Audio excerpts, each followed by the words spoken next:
Welcome from across the globe to Football Planet, where it is all about football as we bring you the latest of the King Sports only on Africa News. Here is our lineup.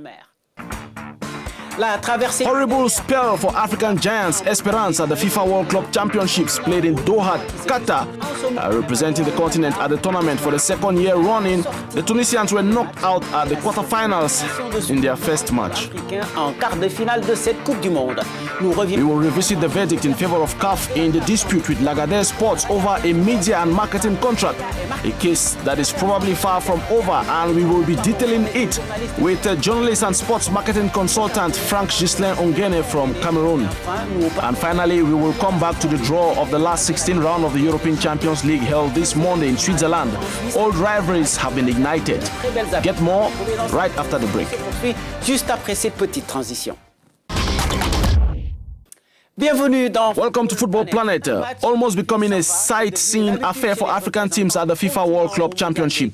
Esperance of Tunis played a single game and were ousted. As the case was last year, the African champions were beaten in the quarterfinals by Asia's Al Hilal of Saudi Arabia this time. Serge Patrick Mankou and Claudian Sono revisit the game. They arrived in Doha with the objective of breaking the African curse in the World Club Championship, but the dream was short-lived for Esperance de Tunis. Just like last year, the Tunisians were beaten in the quarterfinals by Asian champions Al Hilal on Saturday. After a long battle, they bowed to a disastrous goal from French striker Bafétimbi Gomis, which shattered all Africa's ambitions in the tournament. The elimination of Esperance de Tunis marks the 6th blow in the face of an African Cup at the quarterfinals.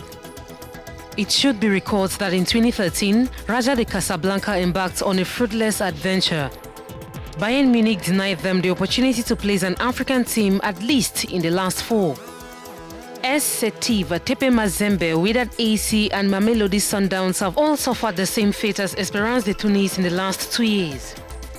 Pundits say the gap between African clubs and those from other continents is still very wide, as proven by current statistics. Esperance of Tunis will try to save their honor against Al Sadd SC in the match for the 5th place scheduled for Tuesday at 2:30 p.m. GMT. Just after that, at 5:30 p.m. GMT, Al Hilal FC will challenge Flamengo for a place in the finals. Monterrey takes on European champions Liverpool in the other semi-final match. The Reds with Sadio Mane, Mohamed Salah and Naby Keita, but without injured Joel Matip of Cameroon, will try to get the first star in the World Club Championship. The European champions, who thanks to their African duo Mane and Salah, are widening the gap at the top of the Premier League after a 2-0 win over Watford on Saturday, a brace from the Egyptian and a decisive pass from the Senegalese. Their semi-final against the Mexican is scheduled for Wednesday at 5:30 GMT, while the finals will come up on Friday. Without doubt, a great victory for CAF. The continental body was strengthened by the International Chamber of Commerce in its decision to terminate its media and marketing contract with Lagardère Sports. The contract signed by former President Issa Hayatou was for $1 billion and came into effect in 2017 and was supposed to run until 2028. The details with Jean-David Mihamle and Hawawu Suleimana. The International Chamber of Commerce in Geneva has rejected an application filed by Lagardère Sports against the Confederation of African Football. Out of China for a long time. CAF won the legal battle over his decision to scrap $1 billion television and marketing rights deal with the France-based company. Lagardère vowed to fight to enforce the contract and said it will defend its agreement. The French group specialized in the management of sports marketing and audiovisual rights sought the termination of the contract between it and CAF until 2028 for the commercial exploitation of CAF competitions. CAF on Saturday confirmed that the International Chamber of Commerce had rejected an application for emergency measures lodged by Lagardère Sports. CAF also stated that Lagardère Sports has been ordered to pay the administrative costs of the arbitration proceedings and also to contribute to over 60,000 euros towards CAF legal costs. In a statement, CAF stressed its commitment to continue to defend the rights of football fans and to improve a transparent, healthy and competitive business environment for African football. Et l'histoire est sans doute The story clearly is far from over, but we do not know what Lagardère will do after. And that is why we are talking about this with sports marketing specialist Frank Ghislain Ongene, who joins us from Cameroon. Hi Frank, happy to have you on this show again. So, how do you feel about the verdict of the International Chamber of Commerce, which some consider to be a victory for CAF over Lagardère? Regarding the situation at CAF today with Lagardère, I will not talk about a victory. I think it's a big loss for African football. Let's be honest about it. Since Lagardère has a lot to do in order to be able to mobilize a number of partners, it must be said that Lagardère was essentially in charge of managing TV rights, commercial rights, and marketing rights. We realized, nevertheless, that in view of what the company has achieved so far, it has allowed CAF to have a lot of partners. So it's a big loss from a marketing point of view, especially since CAF will organize a lot of competitions from 2020 onwards, especially the World Cup qualifiers, which have already started, the upcoming CHAN, the African Women's Cup, and a lot of other competitions. And it requires the support of an expertise in this field, and therefore Lagardère's departure today is quite problematic. And so, why do you think CAF will go extra miles to cancel this contract? So the interest for CAF to break this contract, which I can't really comment on, but whatever happens, let's say that, as I said earlier, I think it's a big deal for African football.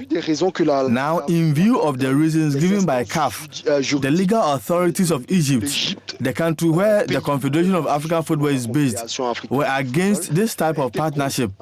Moreover, the body in charge of issues relating to economic competitiveness in North Africa had also expressed its opinion on the issue and took a negative view of this partnership. I think it was perhaps necessary for CAF to break this partnership, but to sit down again with its partner and clearly define the new foundations. Unfortunately, the current state of affairs does not bode well.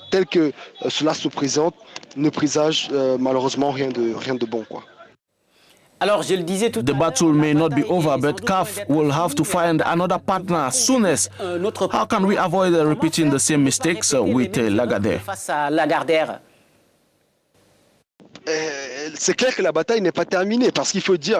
It is clear that the battle ended because, as I said earlier, Lagardère contributed enormously to the emergence of marketing, the commercial emergence of the Confederation of African Football. I think today the Confederation of African Football has become a model in terms of marketing profitability, commercial profitability, and above all, profitability in image rights. It is largely due to the Lagardère group. So today, it is clear that there are damages that should be paid in one way or the other. I am a little bit shocked that the debate is now very personalized because when you look at it today, we have the impression that this approach of ending the partnership with Lagardère is only in order to undermine the former executive led by Issa Hayatou. So at some point, CAF should look at the profits reported by the Lagardère group and try to see to what extent it can maintain this partnership. Sit down so that this matter can be settled amicably. There's no point in the two parties separating at such an extraordinary situation. This, in my opinion, is the best approach. Pour moi, voilà un peu, selon moi, l'approche qui serait la meilleure. Thank you very much, Frank, and see you soon. That was Frank Ghislain Ongene, journalist and consultant in sports marketing from Yaoundé, Cameroon. Now, this Saturday will be the draws for the 2022 World Cup qualifying groups on the continent.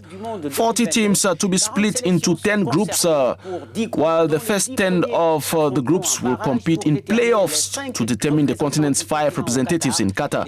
The pots will be based on the FIFA ranking for the month of December. 6 p.m. GMT in Cairo, Egypt. We will come back to this in our next edition, next week, Monday.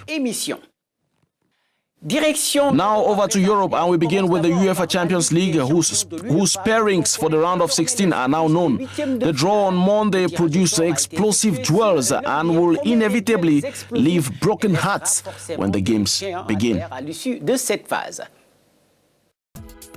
The most explosive match of this round of 16 matches is undoubtedly the clash between Real Madrid and Manchester City. Defending champions Liverpool will meet Atletico de Madrid. Tottenham, who was the first finalist season, inherited Leipzig, while FC Barcelona will play Napoli. Paris Saint-Germain, on the other hand, came up against Borussia Dortmund, while Chelsea with Bayern Munich. And finally, we have Atalanta, FC Valencia and Olympia Lionels Juventus Turin first leg game on January 18 to 19 and 25th to 26th.